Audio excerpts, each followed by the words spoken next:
बॉम्बे के कवि सम्मेलन में मैं मौजूद थी, तो मैंने देखा काफ़ी आदमी को वो उनकी बेटी शबाना आजमी व्हील चेयर पर लेकर आई थी। तो लोगों ने बहुत तालियां बजाई। रामलिक मनोहर जी ने बोला कि आप बोलिए, तो एक दो लाइन सुनाएंगे। वो उनको दो लाइन सुनाने के लिए कहा गया। तो जब उन्होंने, पहले तो लोगों ने बहुत क्लैपिंग की, और फिर जब उन्होंने सुनाना शुरू किया तो धीरे धीरे लोगों में हलचल हो गई, बोर हो गए लोग, और धीरे धीरे आवाज़ आने लगी बोर। वहाँ से इस कविता का जन्म हुआ कि हम लोग क्या हैं और क्या हो जाएंगे कल, कोई भरोसा नहीं। वही रचना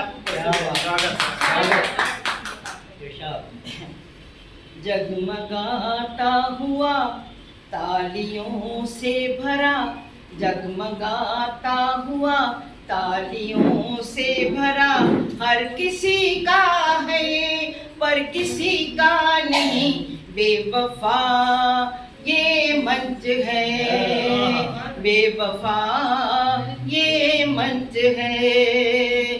तुलसी मीरा हुए, सूर कबीरा हुए, भक्ति भाव से पगे ग्रंथ उनने रचे। तुलसी मीरा हुए, सूर कबीरा हुए, भक्ति भाव से पगे ग्रंथ उनने रचे। मैथिली शरण और सिया राम शरण, मैथिली शरण और सिया राम शरण, यहाँ बच्चन निराला ने रखे चरण। दी गजल गीत को छंदों की छटा, दी गजल गीत को छंदों की छटा, गीतों की फुहारों से छाई घटा। उम्र की दौड़ में वो सभी खो गए, उम्र की दौड़ में वो सभी खो गए, उम्र के संग संग वो सभी सो गए। हम में वही अंश है, हम में भी वही अंश है, जगमगाता हुआ तालियों से भरा, हर किसी का है ये पर किसी का नहीं, बेवफा ये मंच है, बेवफा ये मंच है। यहाँ गूंजे कभी महादेवी के स्वर और सुभद्रा की आवाज गूंजी निडर, बुलंद आवाज गूंजी कवि प्रदीप की, रवि ठाकुर की और नजरुल गीत की।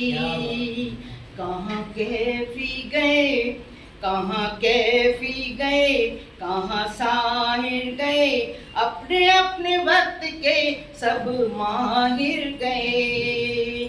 रूप ढलने लगा, तन पिघलने लगा, रूप ढलने लगा, तन पिघलने लगा, दृष्टि मध्यम हुई, चाल थम थम गई, अवरुद्ध हुआ कंठ है, जगमगाता हुआ तालियों से भरा, हर किसी का है ये पर किसी का नहीं, बेवफा ये मंच है, बेवफा ये मंच